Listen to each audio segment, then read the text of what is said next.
Hello दोस्तों, नमस्ते। आप सबको स्वागत करती हूँ प्रतिछवि मेरी संस्कृति का माध्यम से। आज मैंने आप सबके लिए एक सुंदर सा कहानी लेकर आ रही हूँ। उड़ीसा संस्कृति, जगन्नाथ संस्कृति से जुड़ा हुआ एक सत्य घटना के ऊपर आधारित। ये कहानी उड़ीसा इतिहास में, जगन्नाथ संस्कृति इतिहास में एक काला अध्याय सृष्टि किया था। इसीलिए आप सबको निवेदन करूंगी, ये विषय वस्तु का अंत तक जरूर देखिएगा। जब हम छोटे थे उसी समय ग्रामोफोन रिकॉर्ड से व रेडियो से जब छोटा छोटा नाटक शुरू होता था, उसी समय एक नाटक सुनने को मिलता था। उसका नाम था काला पहाड़, जिसका शुरुआत में जो डायलॉग था, आसिला कला पहाड़ भांगिला लुहार बाड़, पीला महानदीर पानी, सुवर्ण थाली रे हीरा परसिले मुकुंद देवंक रानी। अर्थात काला पहाड़ आया, लोहा का पाचेर को तोड़ दिया, महानदी का जल को पीने लगा। उसी समय उड़ीसा का राजा जो मुकुंद देव थे, उनका रानी सुवर्ण थाली में उसको हीरा भेटी स्वरूप दिया था। ये डायलॉग इतना भयानक था, बच्चे लोग सुनते ही उनके मन में एक भय का वातावरण सृष्टि होता था। हर कोई काला पहाड़ नाम से भी बच्चे लोग को डराते थे। कौन था ये काला पहाड़? जगन्नाथ के साथ क्या उसका रिश्ता था? क्यों उसका नाम काला पहाड़ हो गया? उसी के ऊपर आज मैं बताने वाली हूँ। कृपया ये विषय वस्तु को अंत तक देखिए, ये मैं आप सबको बार बार अनुरोध करता हूँ। 16वीं शताब्दी में जब उड़ीसा कलिंग नाम से जाना जाता था, उसी समय उड़ीसा में मुकुंद देव राजा राजूती कर रहे थे। उसी समय कालाचांद नाम का एक ब्राह्मण सिपाही वीर योद्धा वहाँ पर था। वो एक नैष्ठिक ब्राह्मण था। उसका हृदय में हमेशा जगन्नाथ के प्रति अगाढ़ प्यार भक्ति भरा था। उसका दो ब्राह्मण कन्या के साथ भी विवाह हुआ था।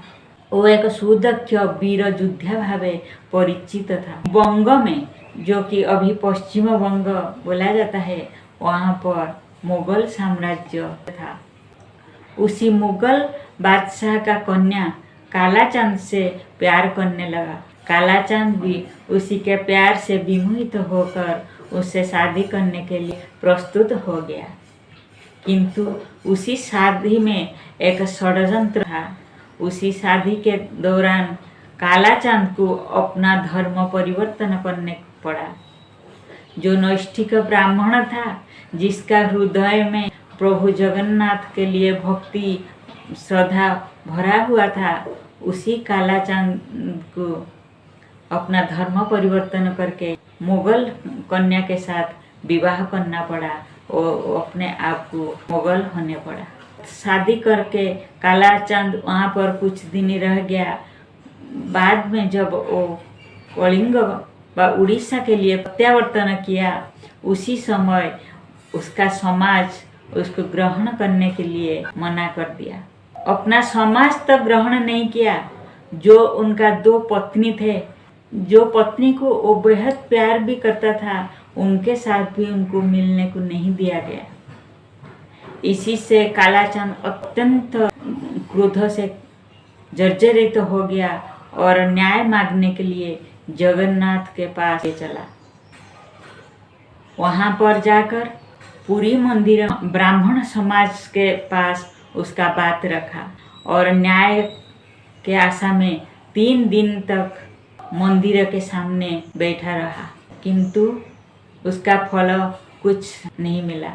हिंदू समाज उसको ग्रहण नहीं किया कि उसका आराध्य देव जगन्नाथ को दर्शन करने के लिए अनुमति नहीं दिया।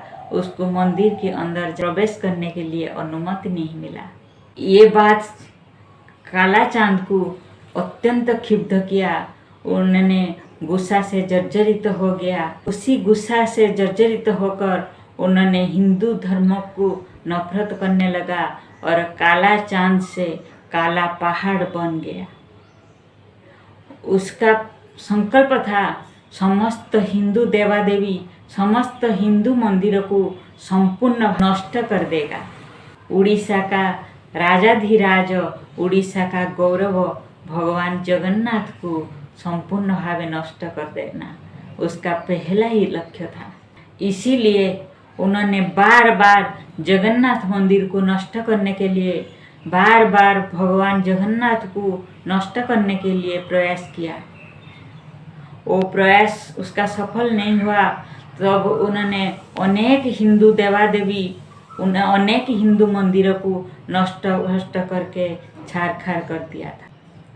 जब वो बार बार जगन्नाथ मंदिर के ऊपर आक्रमण करने के लिए प्रयास किया, बार बार जगन्नाथ को नष्ट करने के तो प्रयास किया, उसी कारण से उसका पंडा परिहारी भगवान जगन्नाथ को मंदिर से लेकर चिलिका के अंदर एक निर्जन स्थान में रखकर उनका पूजा अर्चना करने लगे। उसी समय काला पहाड़ अत्यंत दुर्दांत हो गया था।